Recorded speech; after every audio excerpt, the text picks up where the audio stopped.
जाजी मजार के बिछैया हो अपना चाचा।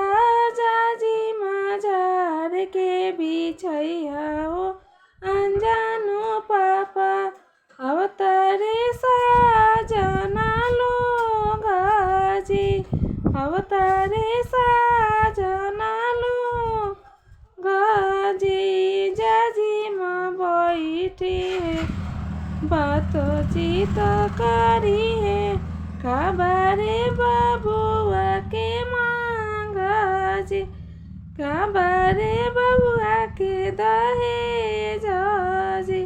नाही जी बारे समझे बबुआ के मांगा कुछ नाही तबारे दा कुछ दहेज जी नाही तबारे कुछ दहेज जी।